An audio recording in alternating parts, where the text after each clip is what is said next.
Cuando son las 11 de la mañana con 41 minutos, estamos con José María del Pino, nuestro queridísimo corresponsal, ¿cómo le podríamos decir? Experto, periodista seco nomás, que está con nosotros todos los viernes, gracias a Dios.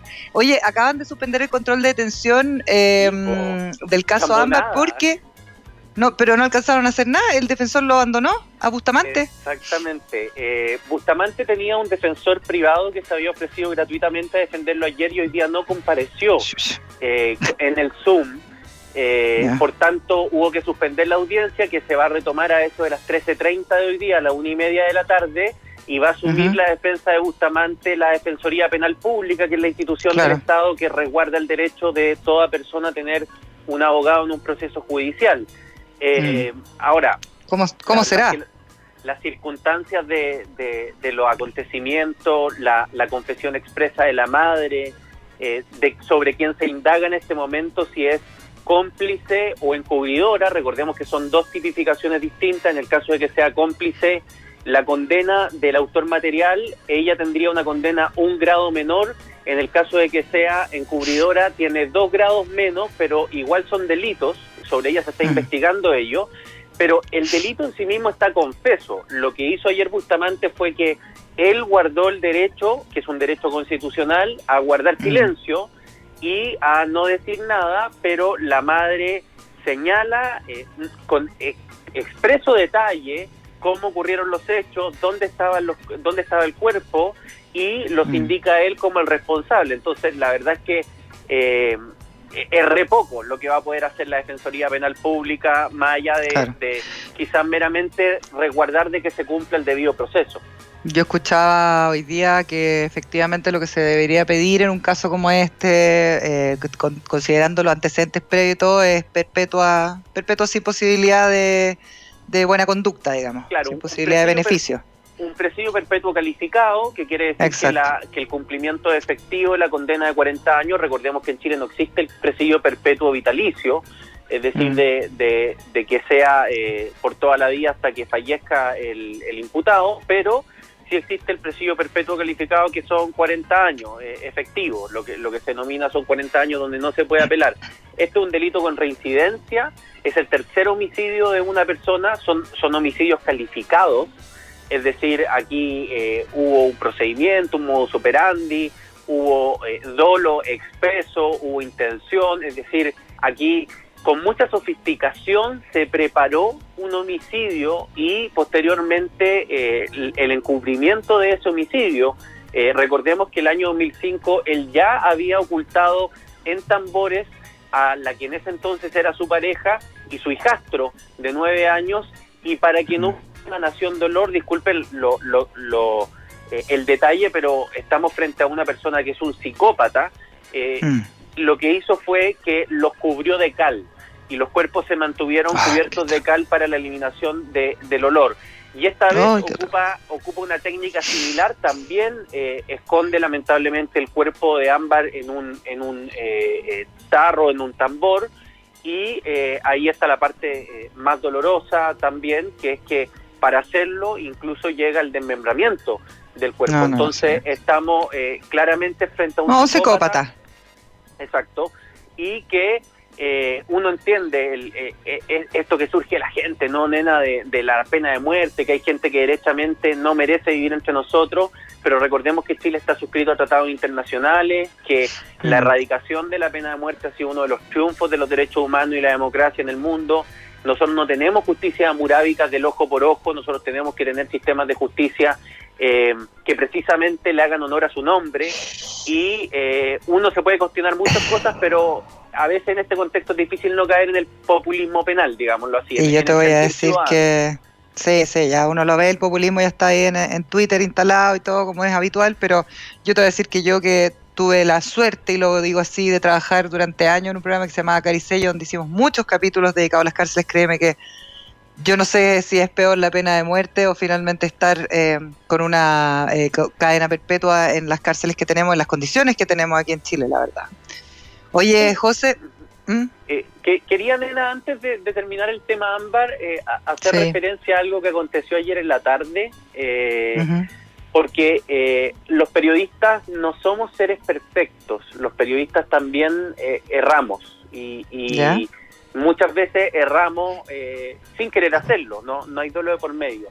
Y ayer en la tarde, en medio de esta vorágine de reporteo del caso Ámbar, yo di una información que estaba errónea, me entregaron mal un dato que yo negligentemente no corroboré con una segunda fuente, y que era que el indulto o esta condonación de penas masivas que se hizo el año 2006 había sido una iniciativa del Poder Ejecutivo, es decir, del gobierno de Bachelet, cosa que no es correcta desde el 2013. No es correcto. La reforma del 2013 de Sebastián Piñera estableció que esta ya no es una atribución que recae en el Poder Ejecutivo, sino que en un cuerpo del Poder Judicial. Y cometí ese error, y hubo un tuit que alcanzó a estar 3-4 minutos arriba, que lo borré inmediatamente y después lo corregí, pero lamentablemente gente que tiene otras intenciones políticas, en este caso contra la expresidenta Bachelet, lo alcanzó a pantallar y lo ha difundido masivamente, siendo que ya no está colgado en mi Twitter, por WhatsApp y por otros grupos, transformando ayer a Michelle Bachelet en trending topic en nuestro país.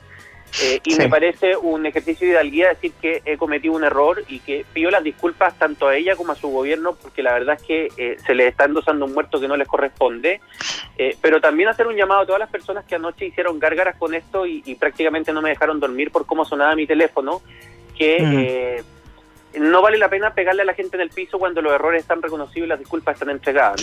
No somos nosotros jueces.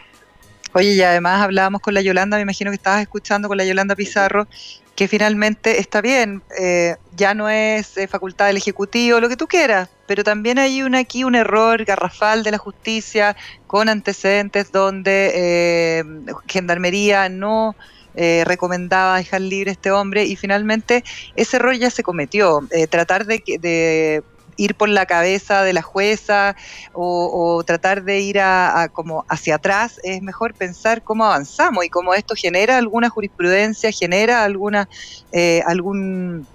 hito que no permita que este tipo de situaciones sigan ocurriendo. Ahí sin ir más lejos, lo que pasó esta semana también con la chica de 18 años que también estábamos comentando con la Yolanda. O sea, esto tiene que generar finalmente una jurisprudencia que no permita que este tipo de casos se vuelvan a dar. Y punto. Hay un dato que te quiero dar respecto a eso, que en 2018 el actual gobierno impulsó una reforma que fue aprobada, que ya no hace objeto de análisis de condonación de deuda, o sea, de deuda, viste que estamos en un programa de pena, ya no hace objeto de condonación de pena delitos de este tipo, de esta tipicidad. Claro. Digámoslo así, homicidios calificados, violaciones, etcétera, ya no tienen este derecho. Eso es desde el 2018, pero recordemos que esto algo ocurrió el año 2016, con 1.800 reos que estaban en las cárceles de Chile, de los cuales 745 eran de Valparaíso.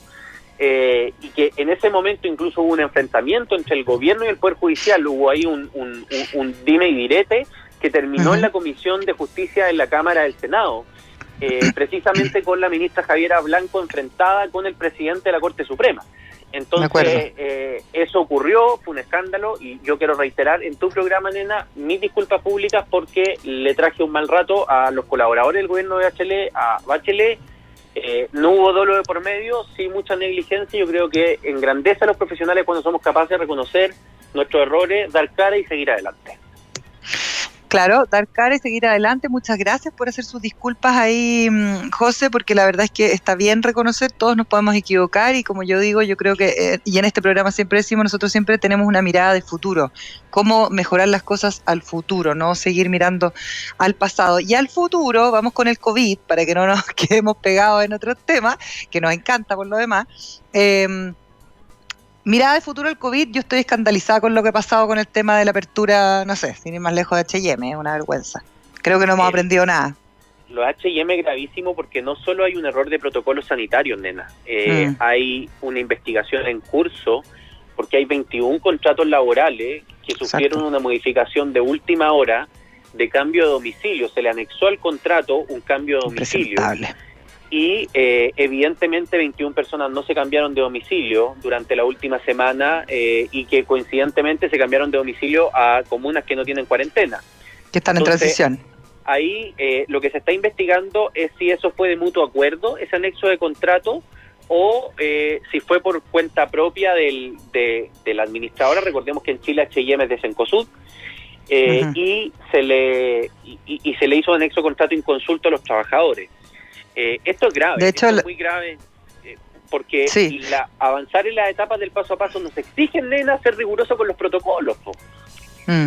Sí, y igual yo ahí digo, ¿qué pasa con la fiscalización? Si tú veis que hay un cambio de contrato a 21 personas, un anexo, bueno, hay un problema de fiscalización que uno ve también, bueno, con un montón de situaciones, pero a mí lo que me queda es, lamentablemente, sentir que efectivamente esta pandemia al parecer no nos ha hecho mejores personas y lo digo por esos empleadores, lo digo por todas las situaciones que se han vivido, incluso trabajadores del retail Falabella que estaban escondidos en una bodega, no sé, las empresas que cambian de giro para poder seguir funcionando como esenciales, o sea, es como que el winnerismo no se terminó, es peor ahora.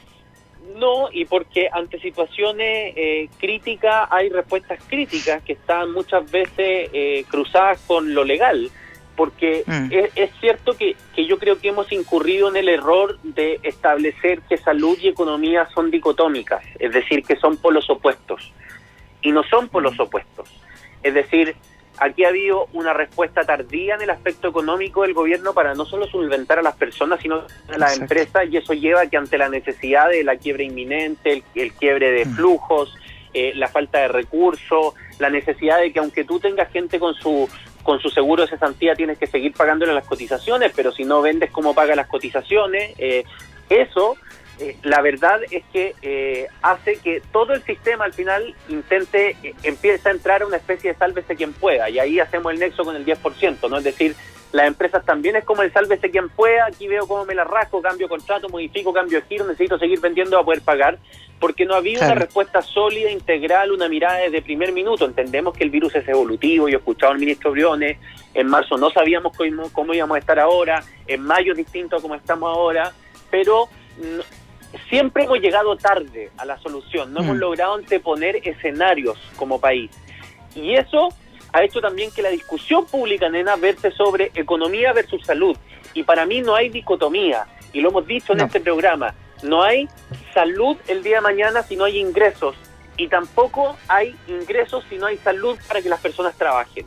Entonces, tenemos que hacer soluciones que se encuentren, insisto, no son dicotómicas, no son por los opuestos, y yo creo que eso, ni los políticos han contribuido a ese clima de entender esto, porque por un lado tenemos los que dicen, hay que priorizar la salud y no abran los malls, no abran nada, y no sé cómo quieren que sigamos viviendo, y por otro lado, los que ponen por delante, hay que abrir los malls como de costa, lo mismo la salud de la gente. Yo digo, ¿dónde están los planteamientos sensatos, los que buscan puntos de encuentro? No sé si estás de acuerdo conmigo.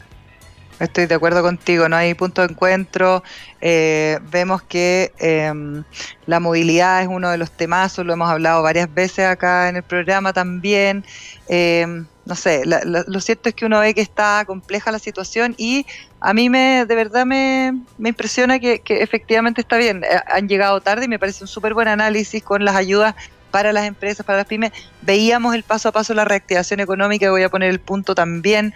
Estaba solamente la Alejandra Moustaki representando a las pymes, la única mujer, y a mí me llama la atención, considerando en la cantidad de mujeres que finalmente van a ser súper afectadas por esta pandemia, y la cantidad de mujeres que además de perder el empleo, etcétera, también solventan un montón de hogares. Entonces uno dice, bueno, también las miradas multisectoriales, multidisciplinares, la verdad es que no se ve que haya un avance en eso tampoco, y ahí las políticas de gobierno de repente hierran de manera potente.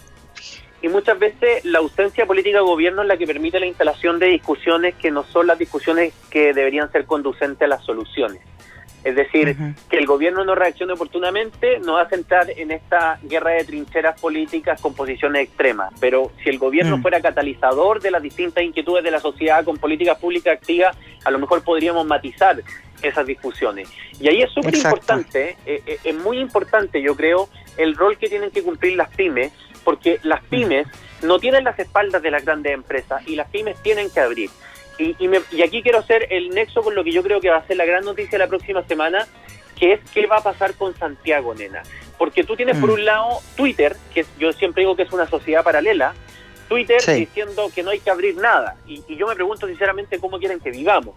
Y por otro lado tienes a los vecinos de Santiago hastiados con la cuarentena más larga del mundo junto a la de Buenos Aires, que lo único que están pidiendo es que por favor pasen al menos a etapa de transición de lunes a viernes para no tener cuarentena y poder salir a dar una vuelta y a comprar algo. Tienen tasas de positividad bajo el 10%, recordemos que ayer se corrigió el índice, ya no es 15, es 10, tienen disponibilidad de cama UCI en los distintos centros hospitalarios cercanos a la comuna, han cumplido con una serie de criterios. ¿Cuál es el problema? El problema es que el comercio no formal, el comercio no establecido, está absolutamente disparado en Santiago Centro, y eso ha llevado a que la autoridad detenga la posibilidad de abrir Santiago Centro. Es decir, el comercio ambulante que no ofrece las mínimas garantías de salubridad tiene que ser regulado antes de la apertura. Y aquí nuevamente entramos a dilemas que no son economía versus salud, sino que son cómo ponemos reglas del juego para que ambas cosas puedan desarrollarse de manera simultánea. Es decir, yo soy pro apertura, me parece bien un plan paso a paso, me parece bien un plan que también pueda retroceder, nena, eso es muy importante, esto no es un chip libre y tenemos que estar siempre pendientes, como está ocurriendo hoy en Punta Arenas, que está retrocediendo, ¿no es cierto? Pero uno echa de menos a la autoridad siendo más activa en la regulación para que estas cosas sean menos dicotómicas, menos opuestas. Oye, nos vamos a tener que despedir, José María, lamentablemente, porque estaba muy buena la conversación. Sí, estuvo cortito porque, bueno, quisimos subir también el caso de la Ámbar, creo que correspondía, ¿no es cierto?, para dejarlo ahí sobre la mesa, todas nuestras visiones y también las reflexiones que uno debiera hacer para poder cambiar esto y hacer que este tipo de situaciones no vuelvan a suceder. Pero, por supuesto, nos volvemos a encontrar la próxima semana, José. Por supuesto, 10 regiones ya están con baja sostenida de casos. Esa es la buena noticia de la semana para que esa es la buena noticia. Negro y negativo. Buen fin de semana, José, que te vaya súper bien. Muchas gracias por todo. Que estés muy bien. Saludos a todos ahí. Un abrazo grande. Gracias. Chao, chao. Nosotros nos vamos porque viene Metrópolis, se acaba la semana. Les deseo que tengan un lindo fin de semana. Cuídense mucho, seamos conscientes, seamos respetuosos y nos encontramos el lunes. Un beso grande, gracias al equipo. Chao, chao. Te ayudamos con tecnología. Entel Empresas presentó Emprender es clave. Fue un capítulo más de Emprender es clave. Entrevistas, datos, actualidad, experiencias y mucho más. De lunes a viernes de 11 a 12 con María Elena Dresser.